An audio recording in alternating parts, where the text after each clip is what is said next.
I'm Ari Gronich, and this is Create a New Tomorrow podcast.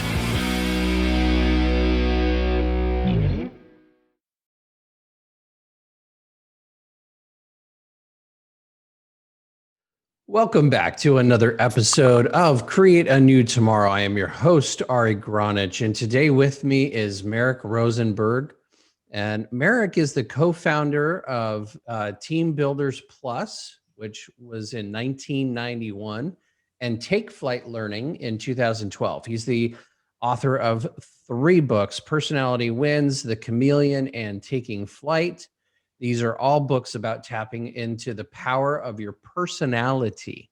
So this is where it becomes interesting because we're going to talk to Merrick today about personalities and the ways in which these personalities define the reality that we live in. So he doesn't know that yet, but he does now. So Merrick, why don't you tell a little bit about yourself, how you got to forming this system regarding personalities, and how it may differ from some of the other well-known personality discovery tools out there. So Sure. Well, back in 91, as you mentioned, I started one of the first team building companies in the country. And it didn't take long to realize that, wow, people just don't get along and teams are dysfunctional because of personality, that people just don't understand each other. They don't understand themselves. And, the reality is the most self-aware people are the happiest, and they tend to achieve their goals in life. They tend to have happy relationships. And that led me to this exploration of understanding personality styles. And there just were so many tools out there that were using letters and colors. It was like an alphabet soup. And it was confusing. People just didn't remember it. You'd go back 6 months later and they're like, wait, I'm the red, which one's red again? Or I'm the this letter or that letter. It's like, okay, it's got to be easier. And I taught it like that for a long time. That's how I was taught to teach the styles. I worked with over 100,000 people teaching personality styles too. And, I'd go back and people just weren't remembering it. And that's when the birds flew into my world and just came up with an easier, more visual, tangible way to teach people about themselves and, of course, everybody else in their life too. that's awesome. So, tell me a little bit about the birds and how you came about them, because again, you like you said, most people, I'm a green, I'm a red, I'm a green red, I'm a yellow blue, or I'm an INFG or a JEFY, and Exactly. there's all of these different kinds. So tell me how you came about finding this style or creating Well, this style. if you go back to the early 1900s and even thousands of years ago, in the early 1900s, William Marston had put together what he called the DISC model, which was DISC.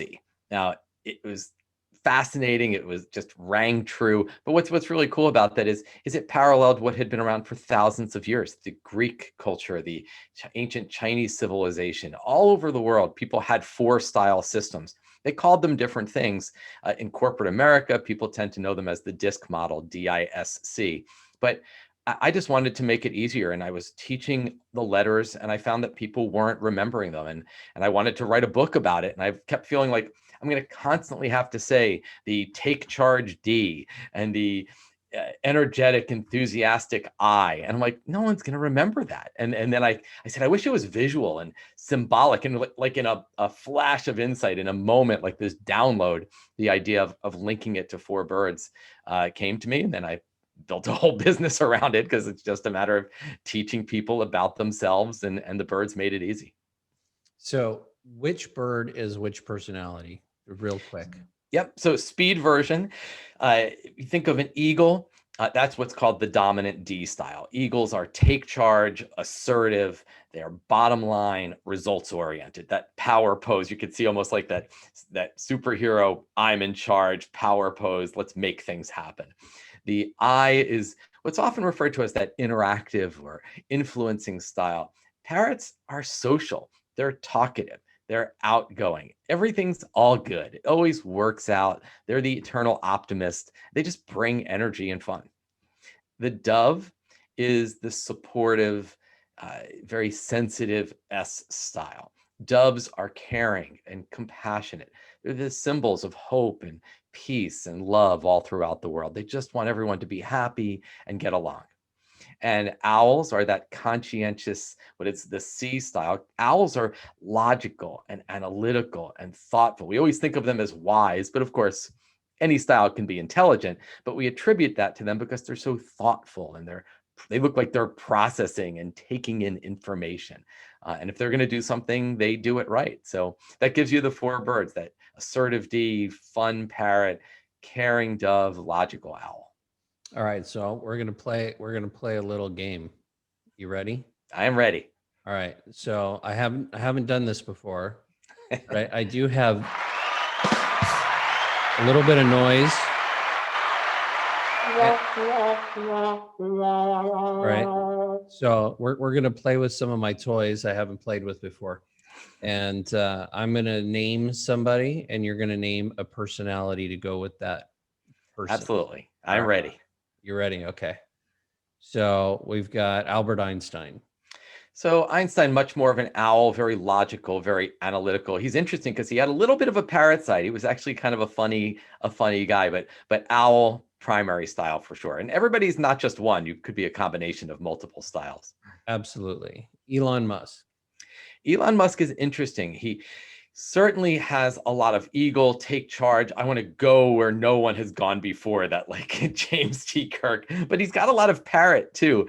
I'm going to send my car to Mars. I mean, who does that? That's a parrot thing to do. All right. Bill Gates. Bill Gates, very much of that owl style, very logical, analytical. I mean, if you think Microsoft, the name Micro, soft, it's detail. When he first started the company, he was creating little mini programs. I mean, so owl. All right, Gandhi. Gandhi, very much the dove, that caring, soft-spoken, compassionate style. But he also had some eagle, which is interesting because he was very much that what I call that activist style. That picture the dove, we care about people. And that eagle, I'm going to fight for people's rights, but not with aggression, but more with that dove patience. But we will win, which is the eagle. So it's kind of a dove and eagle combination style. Very interesting pattern. Okay. Martin Luther King. Actually, very similar to Gandhi. Has that dove style and the eagle. They're a very eloquent style because they speak both with compassion and conviction. And so Gandhi, Martin Luther King, Obama all shared that style. Okay. Muhammad Ali. Muhammad Ali. You'd think Muhammad Ali, a boxer, you think eagle comes up. But no, he actually had a lot of parrot. He was fun. He was funny, but very compassionate. He had a parrot and a dove style, which is very atypical for what we would stereotypically think of a fighter. Everybody has stories of just what a nice, caring, compassionate guy he was. Interesting. All right. Let's go with Trump. Dove, right? No, definitely not a dove. He is the eagle, kind of all eagle all the time, direct, assertive, bottom line, take charge, confident. That is if there were a picture of an eagle, it would be Donald Trump. All right. Biden. We're going to go with Biden. Politics. Yeah, much more of a parrot and a dove. He always has that big smile, very empathetic and caring. And look, he's made a lot of gaffes throughout his career. He's always done it. That's a parrot thing to do. There's a thin filter between thinking and speaking. And parrots sometimes say things out loud and they're like, oh no, did I say that out loud? And then he has to walk it back. It's a parrot thing to do. But he has a lot of dove too. Very caring, very compassionate. All right, Bernie. Bernie's got a lot of eagle. Very just, I'm take charge. I'm doing my own thing. I'm going to be the one independent guy in the whole Senate. I don't even care if you don't agree with me. I'm doing what I want. But he also has a little bit of dove in there. Sometimes he has those moments where you'll see tears forming in his eyes as he's just so passionate about what he cares about. Yeah, he does have a bit of a posture of an eagle at this point. Yeah, he is eagle, but I think he's got a little dove. Okay. All right, let's see. Buckminster Fuller. I think a lot of owl, kind of very thoughtful, logical, more detailed. Okay. Last but not least, let's see here. Madonna. Madonna. She's a great one. I think she kind of beats to her own drum, which is very much an eagle thing. But I think she also has a lot of parrot in there too. That just flamboyant. I'm just gonna put myself out there. I don't care what anybody else thinks. I think it's a combination of eagle and parrot. All right. So what do you think? Where you think those are accurate as you yeah, think about the styles? I'm giving you my.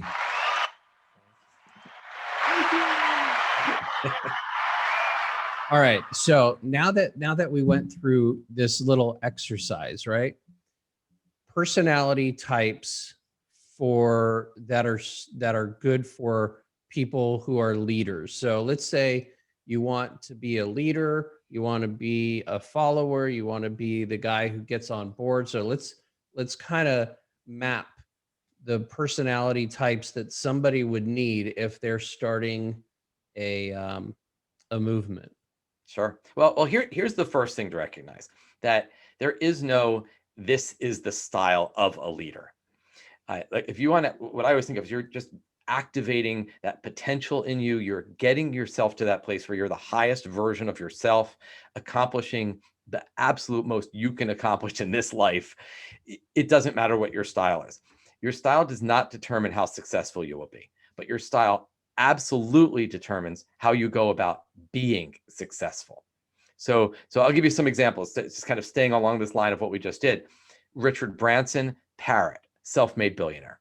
Bill Gates, owl, self-made billionaire.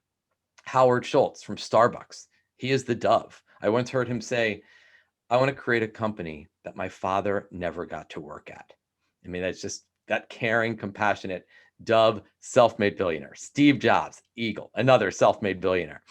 Look, this is what you get when you are someone who taps into the power of your personality and just takes your personality and creates something amazing. And that's what all of them did. So your personality isn't going to determine how successful you are going to be, but you can bet it determines how you go about it. Does it determine the position that you might take in the company? Like Bill Gates might take a position based on his personality. The success may not depend on the personality type, but does the role that you play? Yeah, for sure. Look, when I meet somebody like Bill Gates, that owl style, it's overwhelmingly, I see them in engineering, in finance, IT, and that's his world. Whereas somebody like a parrot, I'll use Richard Branson, he's the marketing guy. His genius is in his marketing, and that's when you go into a marketing department, you go into social media, you go into a PR firm, you find tons of parrots. So that's how he drove his success.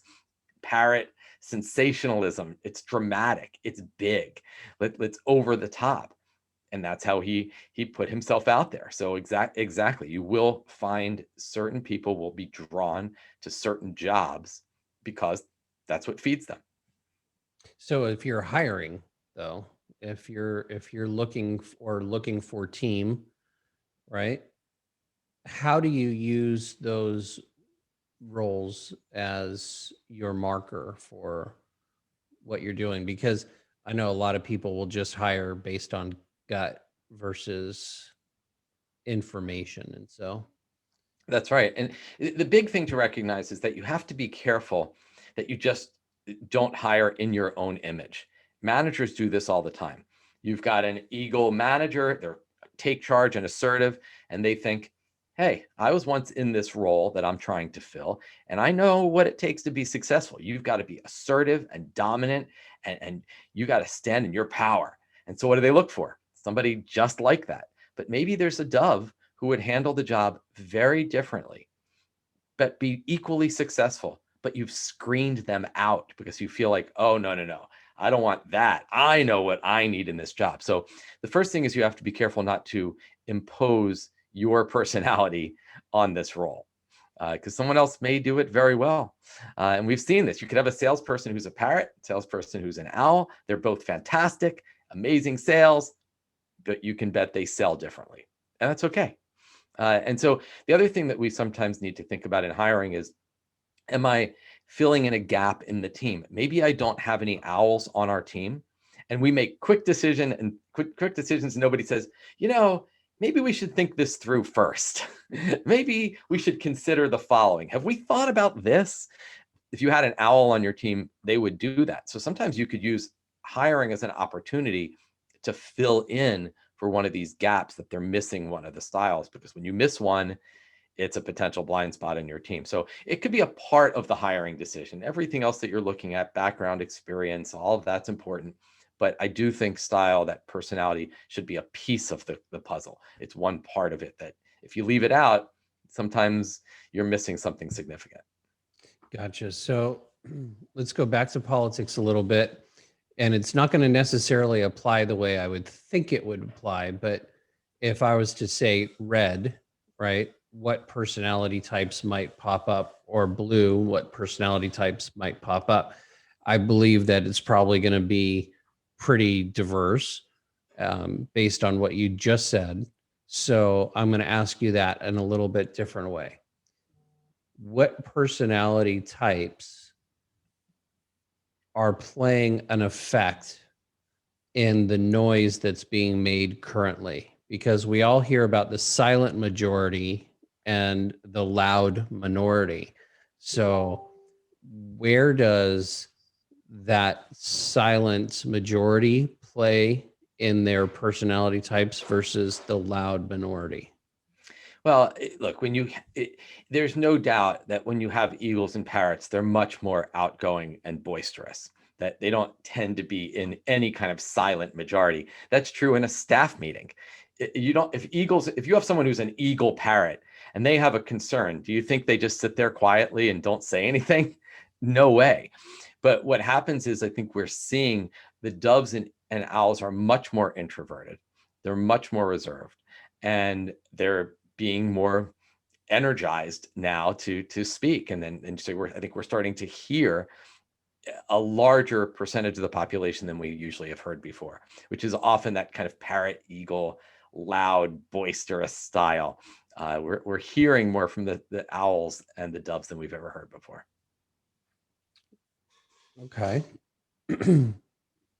So if we're hearing from the owls, I would assume, right, that the things that we'd be hearing would include logic and wisdom and, and thought and foresight and all those kinds of things. That's what I would think of if I'm, looking at what what a right, what an owl would do, how they think. Yeah, right? For sure. And yet I don't really see that kind of introspection and foresight and so forth in the things that are being said right now. And not only that, but the doves seem to be getting a little bit of an attitude themselves. The people I would normally have thought of as the compassionate, empathetic kind of, people. So they seem to be, getting their beaks nice and sharpened for the pecking. So yeah, well, it's interesting because if you think, first of all, you think about doves. I've always described them from like how they get upset perspective. It's like they don't say anything, then they don't say anything, then they don't say anything, and then one day it's just like boom, and it explodes. And so I think we're seeing a level of frustration that we've never seen before, just coming out. And I think, to your point, I think that what we're also seeing is there's a lot of eagle energy out there in that, which doesn't have a lot of detail behind it, but says, this is a bad situation, and follow me. I will fix it. I alone will fix what's going on. And I think there's just a lot of faith from the owls that there's we're not hearing a lot of detail, but it's there. It's behind the scenes. There is information out there. I don't really need it, which is kind of interesting because owls usually do need it. They usually want all the details. But I do think you're right. I think that a lot of the owls are just kind of saying, I don't need all the detail, but I believe that if things are being said, I'm just going to trust it. Yeah, it just seems so unlike the personality type of an owl. And so I'm wondering if the owl has has mutated. I'm using a gentle word instead of procreated, has mutated into a different personality type at this moment, or if we're just seeing the alternative, or the, the mirror image side of these personalities.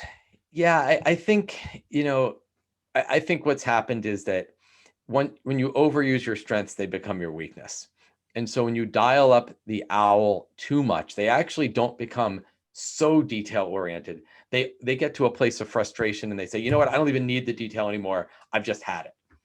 And so when you dial it up that far, I think it's a problem. Also, there's been, it become a fundamental mistrust in the data that's out there.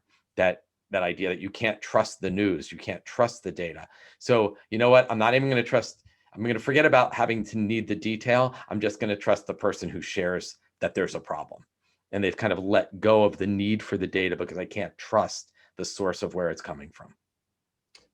Now we go onto that familiar territory of, if we can't trust the media and the things that are being told to us, where do we go for information if we rely on information to be our deciding factor in what we actually do? I think we have to get back to a space where the data and the information that's being shared is truly accurate. And this is true from across the board from politicians. The problem is that we don't really care as a nation if politicians aren't truthful. And that may sound like a very bold statement, but the reality is, look, we elected a president whose name was Tricky Dick. We elected another one whose name was Slick Willie. We didn't even care. And in our personal relationships, if I said to you, okay, here's this person, they're dating somebody, and I measured it. I've been tracking everything that person says. 80% of the time, they are completely truthful, but 20% of the time, they don't tell the truth at all. You would say, I'm not going to marry someone who lies 20% of the time. But if that were a politician, we'd go, that's pretty good. 80% of the time, they're honest. All right, I'll take that. I could live with 80%. And so I think in our personal relationships, we've come not to trust that or I would say it this way: integrity, reliability, honesty is really important. But in our politicians, we've come not to trust them. And we're like, yeah, they're honest sometimes, they're not honest other times. So just not even going to worry about it. And so that's the challenge, is that we've gotten to a space where we don't necessarily trust them. And yet we're like, well, I'll still vote for them. Yeah, it's really fascinating to me, because to me, there's always going to be the people who are spoofing the leaders, the people who are in charge. But now it's the leaders spoofing themselves, and and so it seems like the world has kind of turned backwards on itself, and we're in, what's that world called in Superman where everything is the opposite? Like the bizarro world or something. Seems like we've just entered into this bizarro world, and I'm curious as whether any of the personalities even make sense anymore, or if they've all ruffled their feathers. Yeah, what happens is when we overuse our strengths, it really becomes an issue. There's an expression which I love, which is, any virtue carried to an extreme can become a crime. You take something positive and you dial up the energy, you put it in the red zone, and it's a problem. And this is what we've seen with a lot of politicians. You take ego and you dial it up too far, and assertiveness becomes aggressive, confidence becomes arrogance or even narcissism.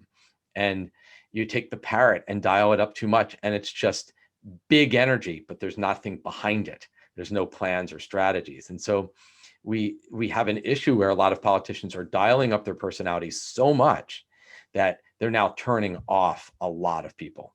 And it's a problem when we can't believe the people that are leading our nation, and we just don't believe in them. And we need to just get back to that space. And we get back to that space when they are no longer overusing their personalities. They're using them at a healthy level, And you can look at that person and say, you know what, I don't agree with them, but they're trying their best. You're not going to agree with everything. Maybe my party didn't take the White House, but I don't distrust their integrity. I philosophically disagree, but that's okay. I'm not going to always have a person there I completely align with, but I believe they're going to keep us safe and do their best to hold America's greatest interests at heart. And we just got to get back to that space. Right. So then the question becomes, how do we alter our personality as a nation to be less polarizing and be more inclusive of other mindsets? Meaning, we began as a melting pot, and it now seems as though you can't have any sort of nuanced thinking without being labeled on one side or another side.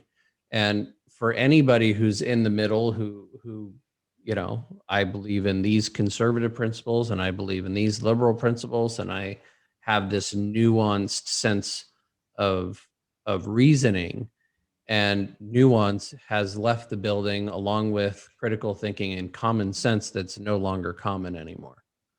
Yeah, I think that what we have to get back to, and this is true in our personal relationships, and it's true in politics, and it's true at work, that we have to replace judgment with acceptance. That what we're doing is we're judging people. There's this concept that if you can let go of judgment, then it gets replaced with acceptance and valuing. And we do this to ourselves. We judge ourselves, and then we can't step into our own power. We judge other people, and then they can't be, we see them in a light that they can't. We don't even think they're honest with us because, well, they're not like me. They disagree with me. We have to get back to a space where we accept people for who they are, and not question their intentions and their motives all the time. Awesome. Now it's just a matter of how do we do that? What's the tip or the trick to doing that? I always talk about using the birds and using these styles. Is that when you have an eagle and they're very direct, except that's them for who they are. That's who they are. They're not doing something against you. And that's the big key here, is recognizing that if an eagle is being abrasive, it's not really about you. If a dove can be smothering, yes, it's love, but it's like, here, food, take it, bring it home with you. Here, I'll put more on your plate. No, I'm full. No, you take it. It's like, oh my gosh, drives me crazy. Actually, has nothing to do with you. It's really all about them. It's love, but it's dialed up too much. If you have an owl and they're just providing you with too much details, too much information, don't take it as, don't you trust me? Don't you believe in me? But able to do that, think for myself, has nothing to do with you. And this is true for all four styles, is that don't take things personally. Understand that the way they're talking actually has nothing to do with you. It's just them being who they are. And it's letting go of that judgment and recognize that it's really not about you. It's really about them. Nice. So you've done this kind of work with top, Fortune 100 companies. So give me kind of the inside wrap. Let's say you're in this meeting, you and I are 10 people, because I'm a Gemini, so I can be that. And so, you have a meeting that you're directing, so to speak. So give me kind of the inside scoop. What would you say to the corporation, the heads of that corporation? So for me, when I talk with especially senior managers, or any manager, it could be a supervisor, it's, are you creating an environment in which you would thrive, or are you creating an environment in which your people will thrive?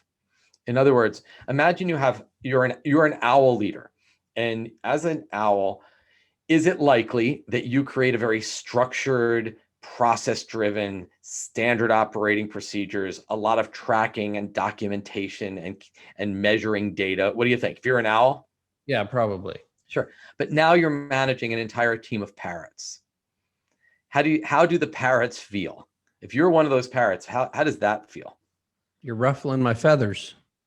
Yeah. Don't you trust me? Don't you believe in me? So what it's all about is, are you creating an environment for your people, or are you really just creating an environment for you?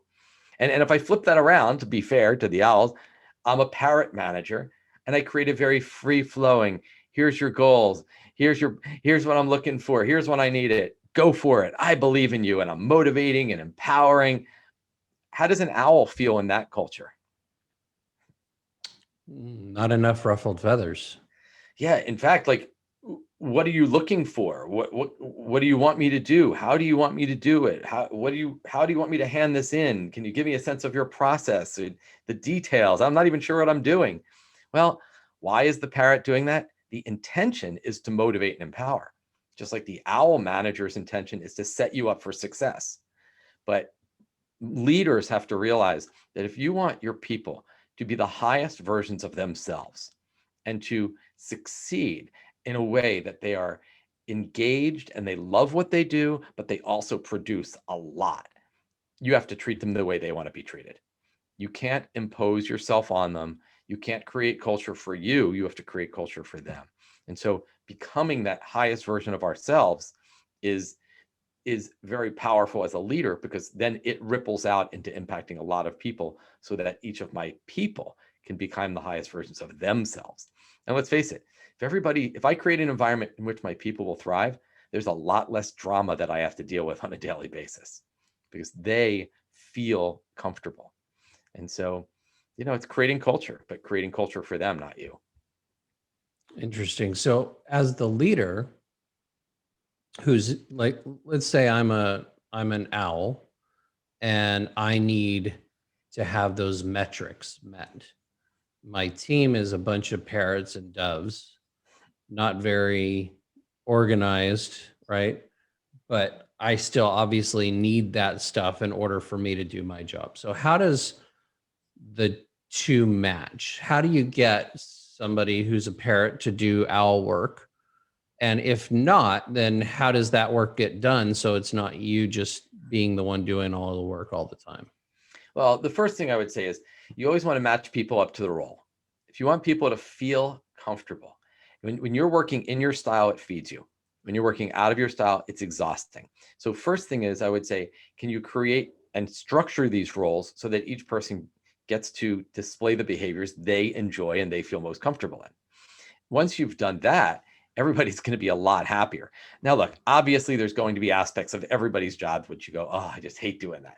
The parrot who has to track and record everything they do for sales, they're reporting their sales data in, documenting it and submitting it is the part they hate the most.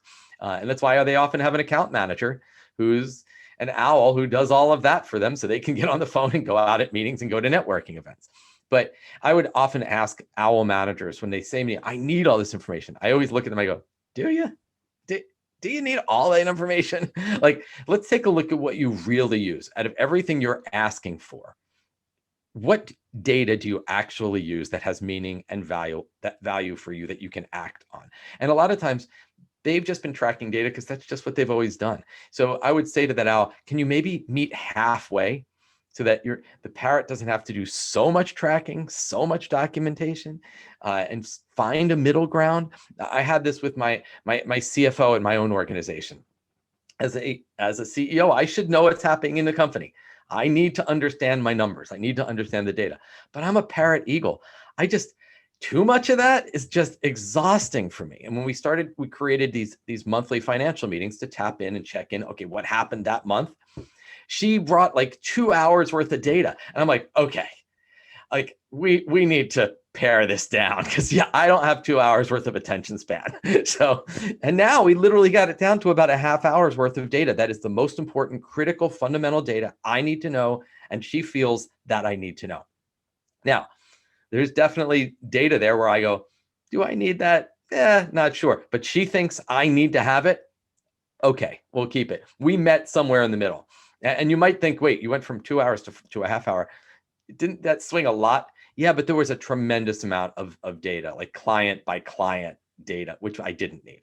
Right. And so that's what I'm talking about, is you find a way to meet in the middle, that you can be yourself, but you also do what needs to get done. How does that work within the family dynamic? So same thing, right? I mean, you've got a lot of times parents who impose their personality on their children. As an example, I remember watching this father. The kids were. My house is like in a court, so there's like somebody put up a basketball net, so the kids can play basketball without really being in the path of traffic. And I remember one day, one of the kids, he's such a strong dove. I mean, he plays the flute. He's like, I just want to just play my flute. I love that. I don't really like getting out there and playing basketball with everybody. I'd rather sit on the side and just talk to one other person, or get on a bike with one person. We ride around the neighborhood and just talk. And his father's a strong eagle. And his father's like, get in there, fight for the ball. And, the problem with that is the message that the father is saying is, you need to be more like an eagle if you want to be successful in this world. In other words, you need to be more like me. But the underlying message is, who you are is not okay.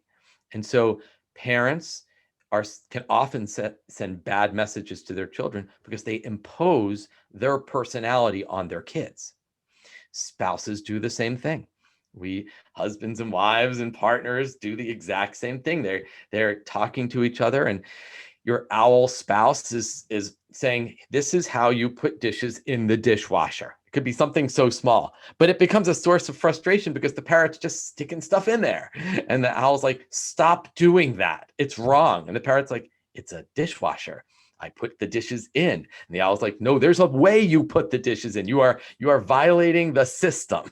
And so they oftentimes they're butting heads because they're each imposing their personality on each other. And whether it's as a spouse or as for our children, we have to recognize you have to honor the people's personalities around you, or else you're sending a bad message that, who they are isn't okay. And that's not really good for somebody's self-esteem, whether that's a spouse or whether it's a child. This is true. So let's put the personalities with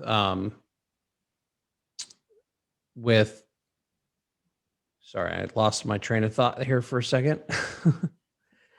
We're going to put the response. Okay. So the personalities, we're going to put them and attribute them to a set of conditions, right? So you need to clean the dishes, like you said.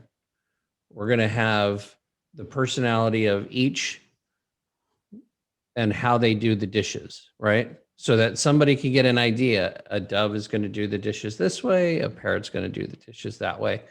I just want to I want to make this alive for the audience. I want them to so feel. Take something like cooking, something very simple, like cooking dinner.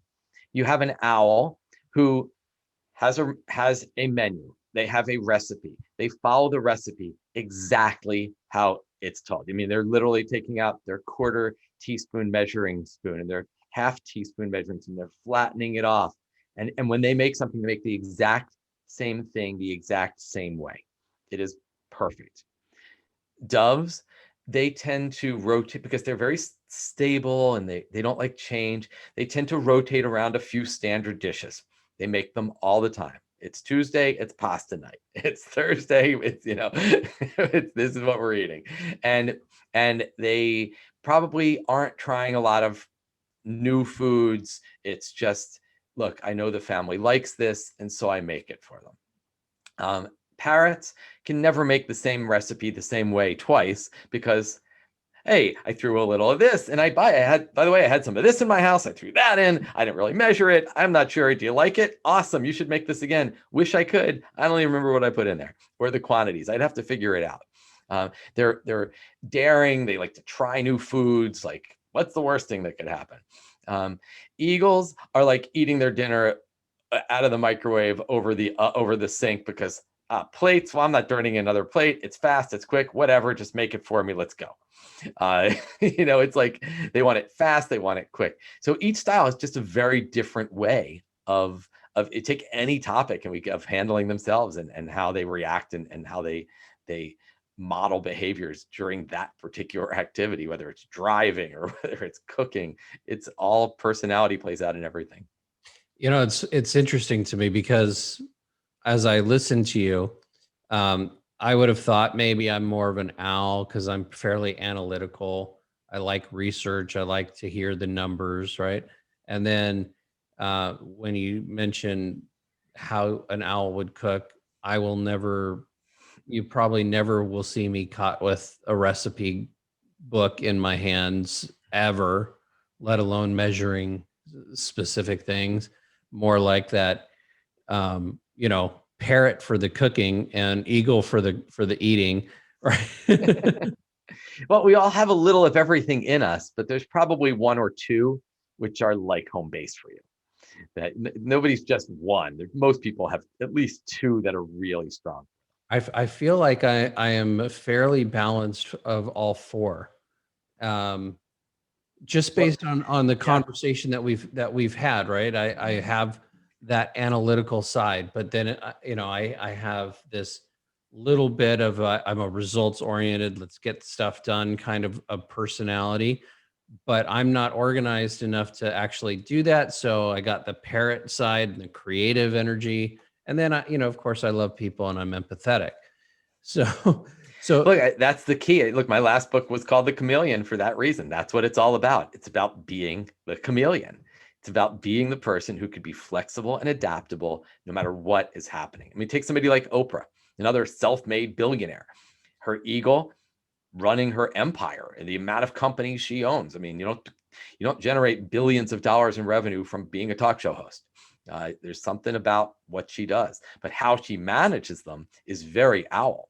I've met two people who worked with her. They said the exact same thing. There's no detail too small for Oprah, that she has to know everything about everything. So owl.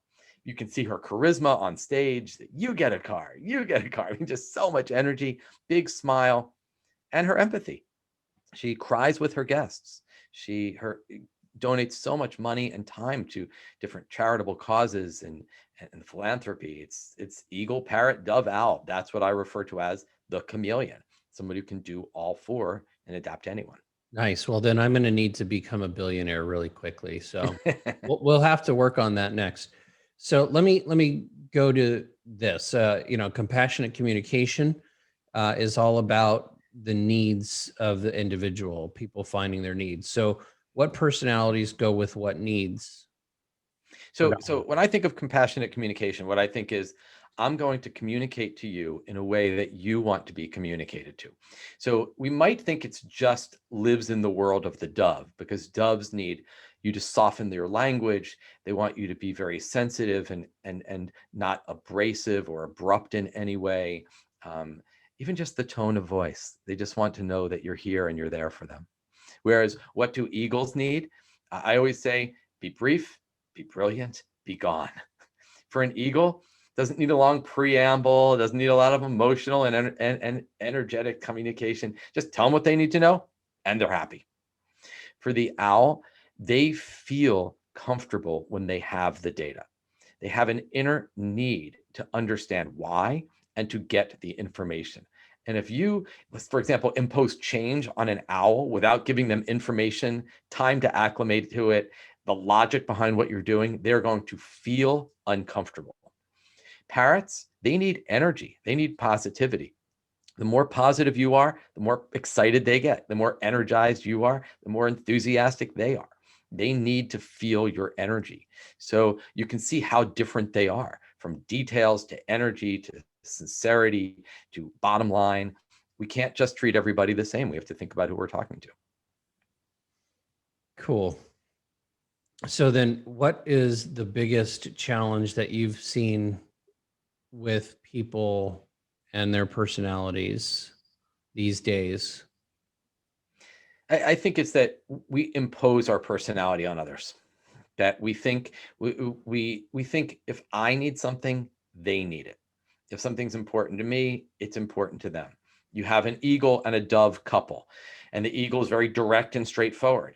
I had this moment. I was sitting in an airport a while back, and I was watching this couple, and he turned. This was the moment I tuned into their interaction because they were getting louder. And he turns to her and he says, "I don't understand how a fact isn't a fact." And she looked at him and she's like, "Well, it's because of the way you said the fact that matters." And he's like, "It doesn't matter how you say a fact. It's still a fact." And she was like, oh, yes, it does. And you can see this didn't make sense to him, that he was expecting just to be factual and data driven, probably owl and eagle. She's a more sensitive dove, and he's now offended her. And now what's happening is they're now arguing about how they're arguing instead of arguing about what they're arguing about. And I think this is the great problem, is that we communicate in our own style. We impose it on people. We think people need what we need, want what we want, like what we like. And we don't realize that, look, if we want to be a compassionate communicator and we want to treat people well, we have to think about their needs, not our own. And I think that's the fundamental issue, is not imposing our style on others. If only that were possible. It is possible, but it takes focus and intention. If only we could see some way of that happening more often than not. What might be some techniques that people can play with in order to create an environment that allows that to happen more often? All right, well, the first step is self-awareness. You have to understand your own style. And I said this earlier, the most self-aware people tend to be the happiest people. They tend to have the healthiest relationships because they understand themselves and they understand how they're treating other people. And so the first step is you have to understand your own style, or else you're just destined to impose it on the people around you. So you've got to understand, am I an eagle, parrot, dove, or an owl? And am I using my style well? Or am I overusing it? And now it's the weakness or the shadow side of my personality. So first is understand yourself. The next step, now I have to understand, who am I talking to? Am I talking to an eagle, a parrot, or a dove, or an owl? And if I understand their style, can I be flexible and adaptable and not impose my style on them, but rather treat them the way they need to be treated? And so and if we're just going to give you a couple steps, it's, you got to know yourself. You've got to be able to read people quickly, and you have to be able to flex. I mean, imagine the world we live in if we did that. I could read your style fast and I treat you how you want to be treated. How would relationships be then, right? Yeah, it goes against the golden rule: treat people the way you want to be treated. No, treat them the way they would want to be treated. It's funny. I talk about that a lot, and I always say, look, I'm not invalidating the golden rule. The golden rule holds true for virtues. In other words, I should treat you how you want to be treated in terms of kindness, fairness, respect, compassion, integrity, honesty, reliability, all of these great virtues. Yes, I should treat you how I want to be treated. But in terms of style, how I do that, how I communicate to you, that's when I need to treat you how you want to be treated, not how I want to be treated. So they're both true. I mean, underlying both of those is, in fact, respect.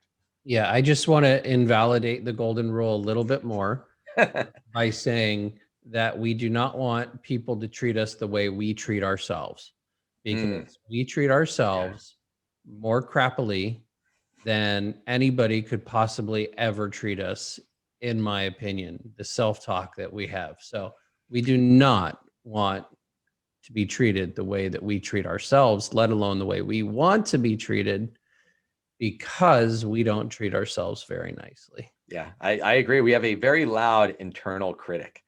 In fact, some styles have a louder internal critic. Doves and owls tend to have a louder internal critic than parrots and eagles do. Yeah, I love this quote. It was when I was 20 years old, I really cared about what people thought about me. Then I was 40 years old, and I no longer cared about what people thought about me. But when I was 60 years old, I realized nobody was thinking about me at all. It's like, yeah, I worried all that time for nothing. No one cares. We have a very loud internal critic. I think that is very true. Yes, we've got to do something about that guy, and it's funny because I would assume that most parrots are, most comedians are parrots, right? I would assume. Not necessarily. We think that. I mean, you can name a lot of parrot comedians, but take like a Jerry Seinfeld. He was an owl, or he's an owl. He's very logical and meticulous. He dissects the world.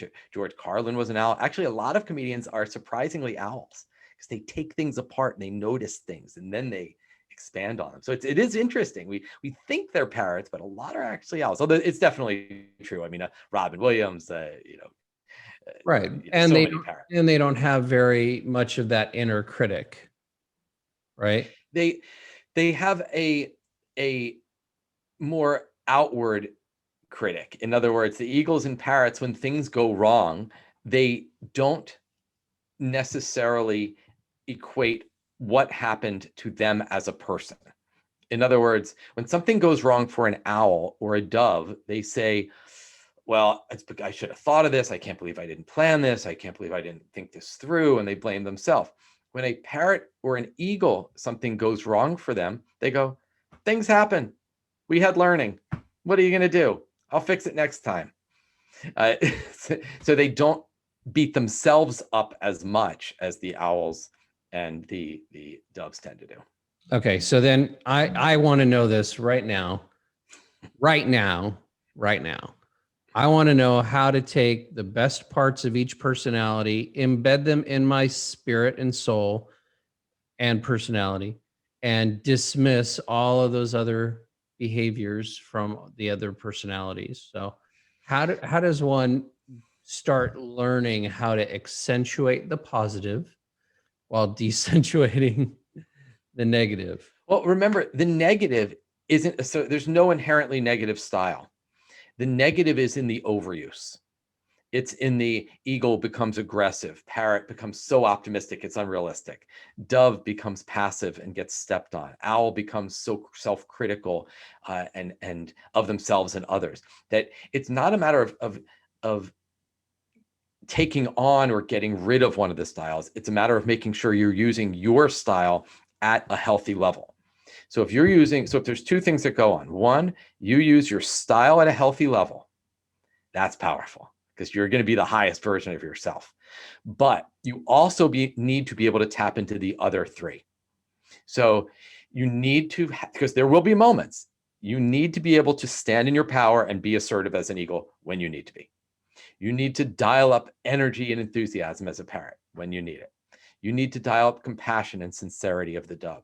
You need to be able to focus on the details and make detailed, data-driven decisions when you need to. And so if you can't do one of those four, it's a blind spot. It's going to get you in trouble. But what I would say is you don't have to make them a part of your personality. Let's say I'm a strong dove. I don't need to become an eagle. I just need to make sure that when there's times I need to stand in my power and speak my voice and say my truth, that I can do it. It's probably going to be uncomfortable. It's probably going to take energy because anytime you work out of your natural mode, it takes energy. But the key is to be able to tap into all four of them, not to change yourself into all four of them. And I was hoping I could just stick a thing on the back of my skull and matrix it all in my head. Just download it in. Exactly.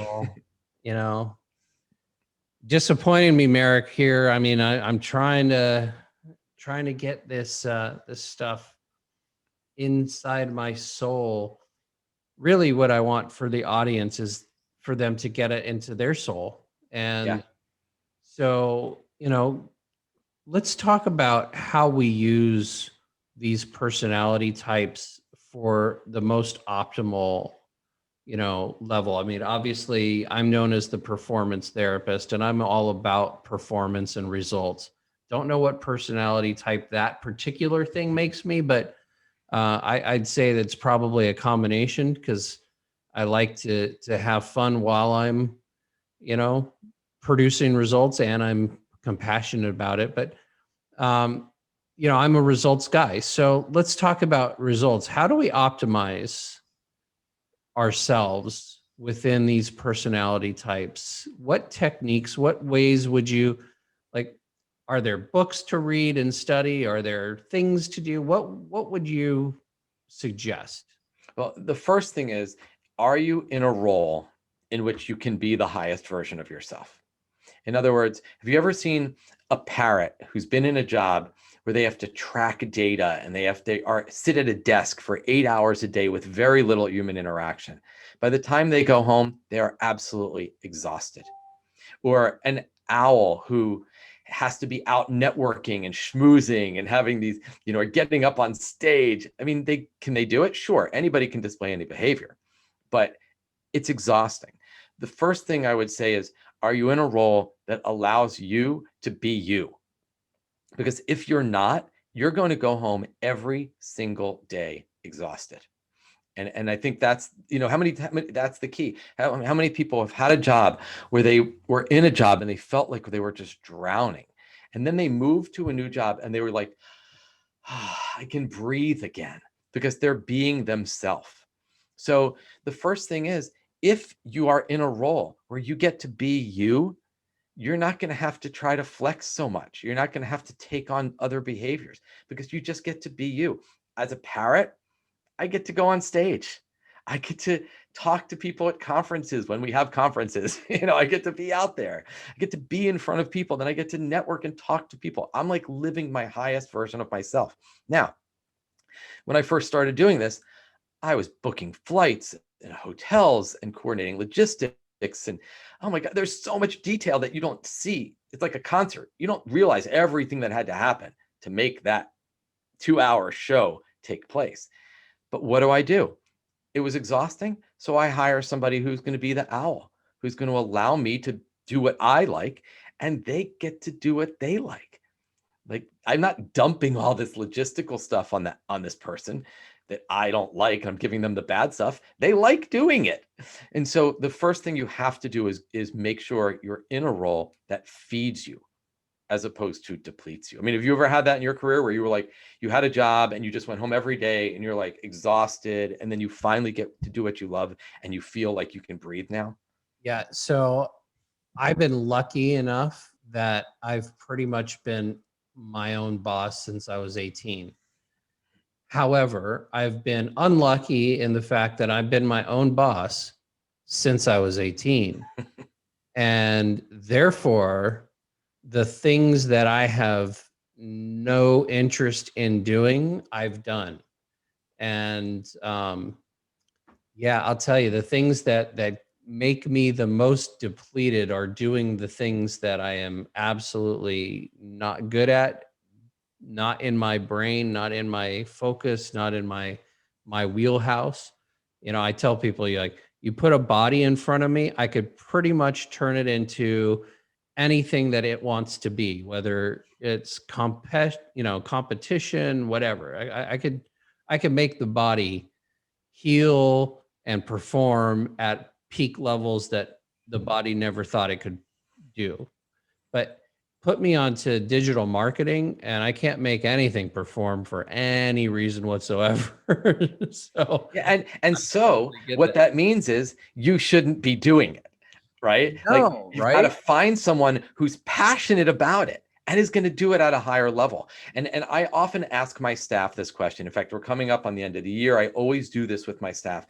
At the end of every year, I meet with my team and I say to each one of them, if there's one thing that I could take off your plate that would make you happier, what is it? Now, keep in mind, it could be something they've been doing for 10 years and they're very good at it, but they're just done.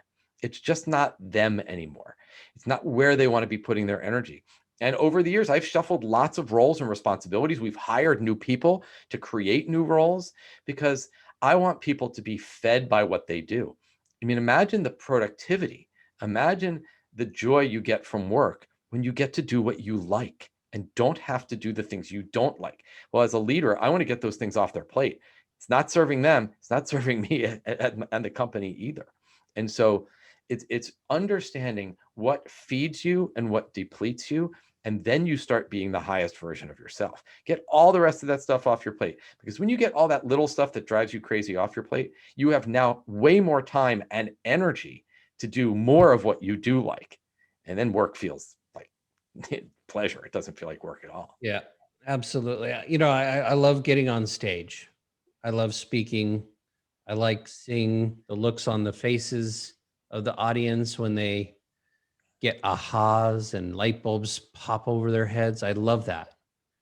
And then I want to run into my hotel room and I want to relax for a little while and I want to take a break and I want to rejuvenate. And then I want to go back out, right? It's that introverted extrovert side of me. I think that being a Gemini, I'm just screwy with all personalities all at once, jumbled inside my head. What do you think? Well, we all have them all. My parrot and my eagle are pretty strong, but there are absolutely moments where I'm in owl mode, and there are moments where I'm in dove mode. We all have them.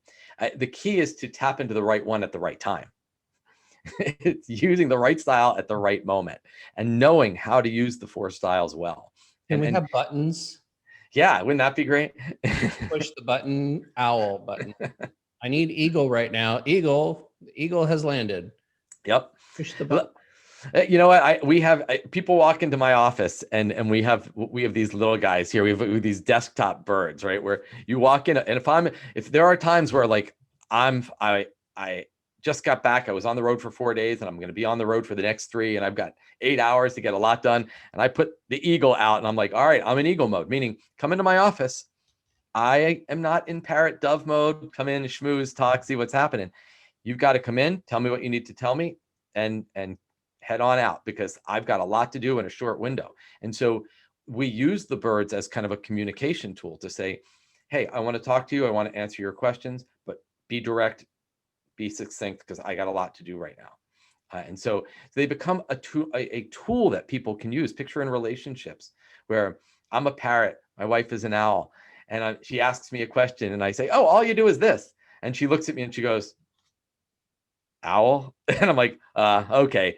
So let me walk you through it. First, you need to do this, this, and this. Now, as you go through it, a few things you want to think about. It becomes a communication tool to be able to use the birds in a way that gives you a language that is non-judgmental. That interaction wasn't, you're such a parrot, and why would you talk to me like that? It's like, no, remember my needs. Here's what I need. And I need you to be more of an owl right now. And sure, anybody can display any behavior. So it becomes a language that we have to use. Should there be practice groups for this? I think we have practice groups. They're all around us. I think we have coworkers where they're all different styles. Our family members are all different styles. We are experiencing it every single day. Every person you interact with is a person to practice it with. So we should call this season the holiday practice group season, because we got Thanksgiving and Halloween and Christmas and Hanukkah and all these different holidays right now that people are getting an opportunity to practice their personalities with their family, the biggest triggers to those personalities. So any suggestions during this time of year for families? What are some things that they could actually do to shift their family dynamics maybe and have a more peaceful holiday season with each other? Yeah, I think one is thought process, one is behavior. From a thought process perspective, it's recognizing that they are just being who they are. That remove the judgment. So on a Thanksgiving, when my wife is coordinating things and I want to be helpful, and she says to me, I just need you to set the table. And then I go and I set the dining room table. And then I walk by the dining room table a little while later and I realize I have a magic dining room table that resets itself, because clearly I did not set it properly. Now, I could get very offended by that, but actually I say, she's an owl. She has a specific way. It's fine. Yeah, although over the years I have learned, by the way, now I say, why don't you set one of the place settings and I'll replicate it. See, I've had learning. but early on I was getting frustrated, like, well, why are you asking me if you're just going to redo it anyway? And it became conflict. Now it's just, she's the owl. She has a specific way. I'm not offended by that. So if you understand who someone is, the judgment goes away, the conflict and drama go away. The second is, let people do what they're good at. Here, why don't you organize where everybody is going to sit? You're the dove. You really care about making sure people are next to you, have an opinion about this, and you're very concerned that everybody's happy. So why don't you take that? Or you are the parrot. Hey, maybe we're going to do some fun activities. Maybe we're having a Zoom Thanksgiving or a Zoom holiday party. It's happening around the country. Hey, why don't you come up with some activities? Got it. You give a Zoom, team building activity to an owl. They're like, well, what do you do?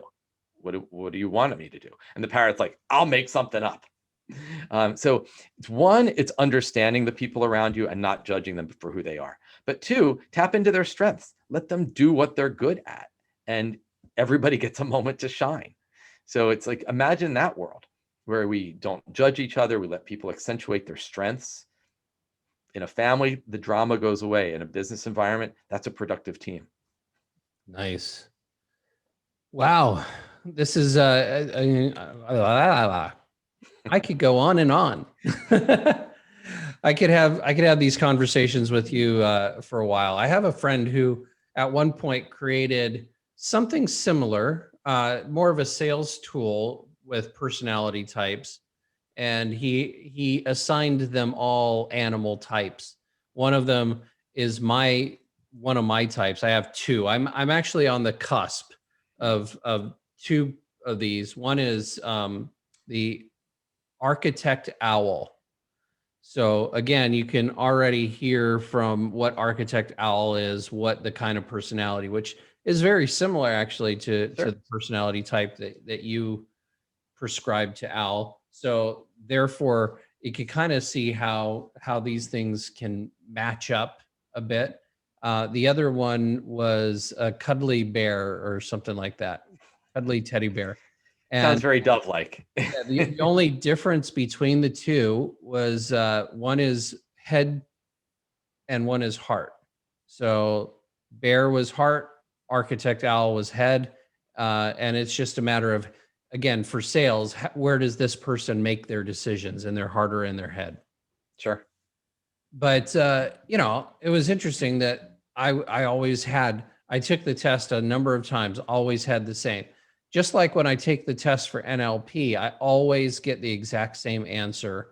I am 100% an AK, which is auditory kinesthetic, which basically means we need to do stuff in order to learn stuff. And we have a committee inside of a committee, inside of a committee, inside of our heads. So anything that you might say to us needs to go through the filter of committee after committee after committee in order for us to process it and get it to where we actually know what you're saying. Kind of interesting. Sure. And it sounds very dove and owl-like. You get the dove who lives in the world of heart, the owl who lives in the world of head. They blend together very well. They tend to be someone who really cares about others, but they like to do things a specific way. Yes, I like my dishwasher filled in a very specific way. Because it's wrong any other way. It is. It's absolutely inefficient any other way. There is an efficient way and a non-efficient way. I don't like to say wrong or right. I like to say my way or your way. But but you kind of get the idea. It's to me, it's like it's either efficient or it's not efficient. It's not both. It's efficient or not efficient. If it takes you 10 that sounds very owl dove-like. right? If it takes 10 hours, that's not efficient. If it takes half an hour, that's efficient. These are all facts, right? So I get myself in trouble with my prescribed knowing of how something should be. And so I want people to kind of get this conversation that they might be having in their own head, but I know it's right. I know it's the way it should be. I know it's the best way and the most optimal and wait a minute, and it's my way. So therefore you should do it my way, right? Because it's the most efficient. But so let's unpack that. As I know we've done it a little bit in the, prior in the conversation, but let's unpack it a little bit for people, because I think that inside people's heads, they have these conversations a lot. Yeah. Well, George Carlin, I love this quote. He said, everyone driving slower than me is an idiot, and everyone driving faster than me is a maniac. It's that feeling that it's not just a way, and it's not even my way. It is the way. And I talk a lot about that when I work with groups and then people, and I say, look, we have an inner belief that the way we do things is the way it is. But what we have to shift to is it is the way it is for you. And that for other people, that may not be their reality. That may not be their path or the way they do things or what works for them.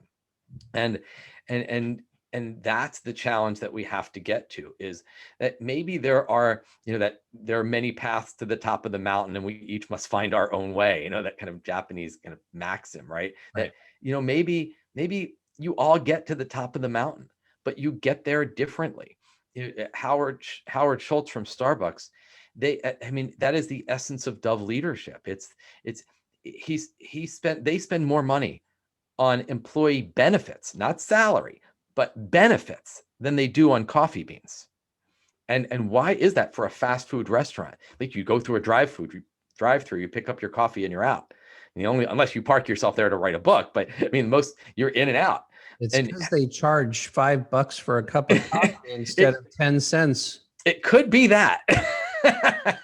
But what you get is a company that cares about culture. They care about their people. They invest so much money in their people, because that's Dove leadership. And for him, it works. And it has created an incredible empire. Before Starbucks, really, coffee came in a little styrofoam cup and it cost $1.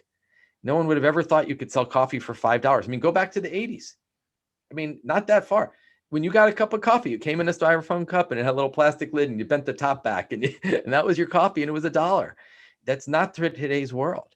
But he created it in a very Dove way. And I think that we have to recognize that Steve Jobs was more of an eagle. He said, I don't care about customer research. People don't know what they want until I give them what they want. And then they'll be happy that they got it. And that's an eagle who just says, an owl could never lead like that. An owl would say that is fundamentally the wrong way of leading an organization. You go out, you do research, see what people want, you create it, you sell it. You can't run a company like this. Yeah, well, Steve Jobs reinvented through Apple a lot of industries. It's incredible what the iPhone and everything Steve Jobs did it changed the music industry. Through Pixar, changed movies. It's just incredible everything he did. And what we have to recognize is maybe there are other ways to look at the world and they're okay. And that's the piece we have to get to. Yeah. The thing that I learn most doing these podcast interviews is listening skills. And I no longer have to listen for what I'm going to respond with next, which is why I fumble and mumble my words every now and then.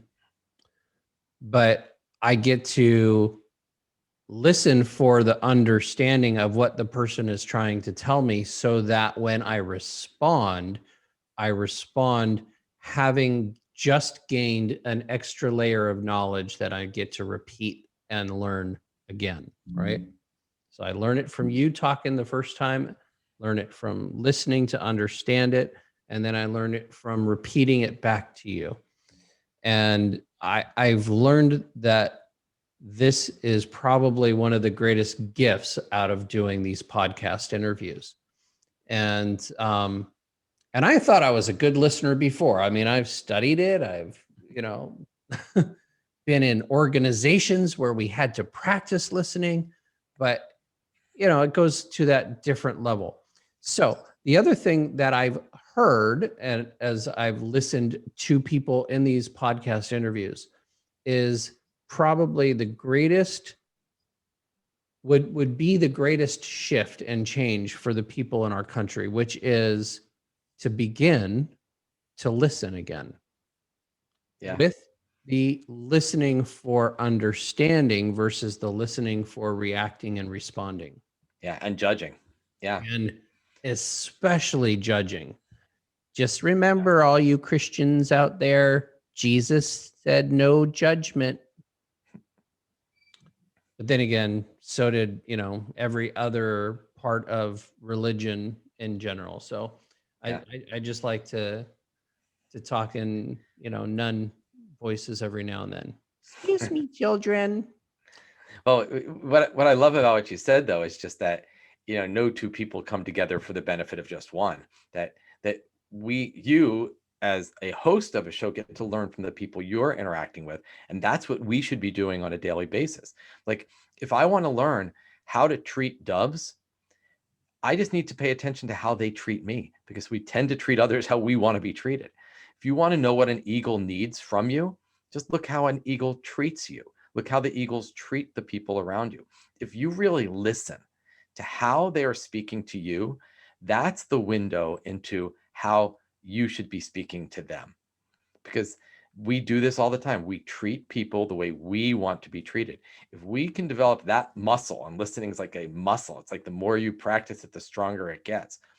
If you can listen and tune into how people are treating you, they are revealing what they need from you. And is very powerful because it's right there. They're just telling you what they need from you. Yeah, I've studied the love languages. Have you studied the love languages? Absolutely. Yeah. And they all parallel. I've always said I could take each love language and infuse the birds into each one. All right. So let's go. Love language. I'll go with my first two and then the rest. So we're going to go with quality touch. Right. Now, think about quality touch, eagle versus dove. Do you think there's the same level of sensitivity or softness in an eagle touch versus a dove's touch? Very different. Very different. But if you're an eagle and you touch a dove, it may not have the softness, that personal connection in the same way that a dove. Like I picture like the eagle who's walking along and they're like, hey, and like, boom, high five, or like reach over, grab somebody's hand. Whereas the dove reaches over to their partner and or the pat. Yeah. Or the, hey, the double pat. Exactly. Whereas the dove reaches over and they kind of rub your back for a second. Like, hey, it's so nice to see you. All right. Even in the handshake, it's not like the killer grip of the eagle. It's the double, so nice to see you, the double palm grab. But you can just see something, just as an example, you have to think about that. Who am I interacting with? Exactly. Okay. Quality time. Quality time. Quality time for a parrot is different than I'll pick different ones, is different than a quality time for a dove. Parrot quality time is let's go out, we'll have an adventure, we'll do something fun, it'll be crazy, it'll be awesome, we'll have a good time together. Quality time for the dove might be, hey, we just make a nice dinner and we get to talk for a while. Cuddle. You forget the cuddle. Okay. We watch a movie on the couch and cuddle. We got it. Right. Okay. But notice quality time, very different. Right. Big adventure, cuddling on the couch. Yeah. So an owl might be, having a conversation like this, for instance. Yeah. Or yeah. Taking something apart. Like, wow, let's do something together. My wife has an owl. She has done so many puzzles throughout the pandemic. We do them together, and I sit there, but I have to put music on and I'm always talking. And she's like, can't we just do the puzzle? And I'm like, we can do the puzzle, but can't we talk too? I have to infuse some parrot. All right, I'll be the owl. I'll do the puzzle, but I got to put music on in the background. I have to have conversation. I narrate the puzzle. Gotcha. All right. Acts of service. Acts of service. Now, it's interesting because take eagles and doves, for example. Eagle acts of service might be just, hey, I've got a friend of mine. They need help. I'm going to go do it. You can count on me. I'll be there. I'll help you in any way. But an act of service for a dove should be very personal and not looking for the thank you. You're doing it because I care, and I care about you, and I want to be here for you. And so even the tone, the way you're offering help is very different. Like, I just want to be here for you versus what do you need? I'll do it. You can hear the difference between an eagle and a dove, for example. Yes. Let's see. Like words of affirmation, right? Words of affirmation. So words of affirmation. So imagine owl versus parrot. And you just want to recognize something they did. So for a parrot, you say, that was awesome. I mean, you were amazing. I can't even tell you how much I appreciate it. You knocked it out of the park. You were there. You made it happen. I love it. Awesome. Do you think that's good words of affirmation for an owl? Yeah. No, I want to thank you. When you did this for me, that really meant a lot to me. When you did this, this, and this, that took a lot of time and energy, and I appreciate it. Now, as you went through that, a few things, right? Or for the dove, it's just, I appreciate you because of what you did. That just meant so much to me. It's just about sincere appreciation. Hey, I wanted to thank you. I mean, you got that eagle mode. When you did this, you helped me get this done. Appreciate it. Right? It's they're fundamentally different. Eagle's about the results, dove's about sincerity, owl's about the specifics, parrot's about the energy. Those words of affirmation and how you talk to them vary depending upon the person. Last but not least is gifts.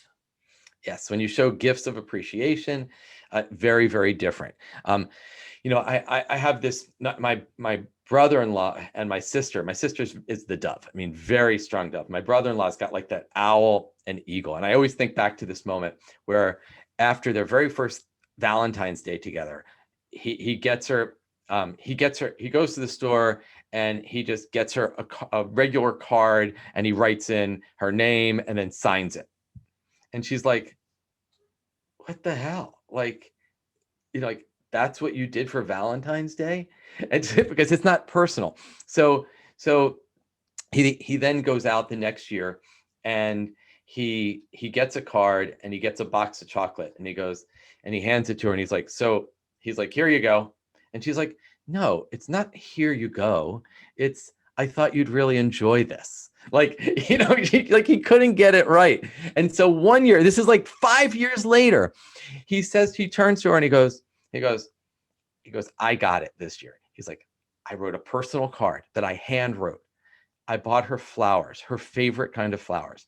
I went to this place that makes homemade chocolates and I picked out her favorite chocolates. And I wrote about how much she means to me and how important she is in my life. And I handed her the cards and I handed her the chocolates and I handed her the flowers. And she was like, started to have tears in her eyes. And I looked at her and he goes, I just don't get your sister. He goes, I looked at her and I said, so did I do it? Did I do it right? Was this right this year? And I'm like, oh, you were so close. You were right there. I mean, literally right there. You just erased the whole thing. It's just like the gift for the dove needs to just be so genuinely sincere and come from the heart. It's not, did I do it right? Was that it? You can hear the difference. The owl's trying. The owl's trying to do it. But just as an example, you can see what means something to one person may be very different to another. And imagine infusing the birds into those love languages. And this is the power of what we're talking about, is that when you really treat people the way they want to be treated, they feel that connection from you. And it's very emotionally connecting. But if you are imposing your style on them, it may not have any value. Even though you bought a gift, it didn't really mean much. You got the card, but you just signed your name and it didn't mean much to the dove. Right. If you wrote something, it would mean something. Yeah, I think that's a good note to leave the audience on. And as always, I ask, for 2 to 3, maybe 4 tips, tricks, things that somebody can act upon immediately. I think you just gave one. I'm going to have you repeat it. But just what are some things that people can do to create their new tomorrow today? Well, the first piece is going into, as I said earlier, you got to have that level of self-awareness, recognize your bird style so you aren't imposing it on others. I would take a variety of things like amount of information. How much information do you provide the people around you? You provide an owl very different than the amount of information you'd provide an eagle or a parrot. So start tuning into how much information you're communicating. Start tuning into how you're communicating to the people around you. Is it very directly and bluntly like an eagle? Is it softer like a dove? Is it more logical like an owl? Is it energetic like a parrot? How are you coming across to the people around you? And are you imposing your style on them? So start taking a look at just communication is a great place. How much information you share? How do you share it? And are you treating them how you want to be treated, or are you treating them how they want to be treated? And if we honor people for who they are, you create strong relationships. If you honor yourself and put yourself in a role where in a place where your style strengths can shine, man, you're just going to be able to accomplish anything. But if you're in a role or in a job that you have to constantly do things that are outside of your personality, it's going to be exhausting. You can never be the highest version of yourself when your job exhausts you every day. Find ways to do what is meaningful to you. Awesome. And that's a really good reminder for any HR rep, CEO, CFO who's thinking of treating their employees like they're a deficit on the balance sheet instead of an asset. Is, if you want them to be an asset for you, treat them the way they need to be treated for their personality, and you'll get more out of them. And so that's awesome. And I really appreciate you being here and all of this information that you've laid down on the crowd. So how can somebody get a hold of you if they want to get a hold of you? You can go to takeflightlearning.com and you can discover just the range of training programs that we have there, and you can reach out. And on Twitter, it's at Merrick R, so MERRICKR. And also on LinkedIn, connect with me. And I always try to put a little daily dose of bird wisdom so people could keep learning about the styles. Awesome. And so I'm imagining that this book, Take Flight, is not about being a pilot.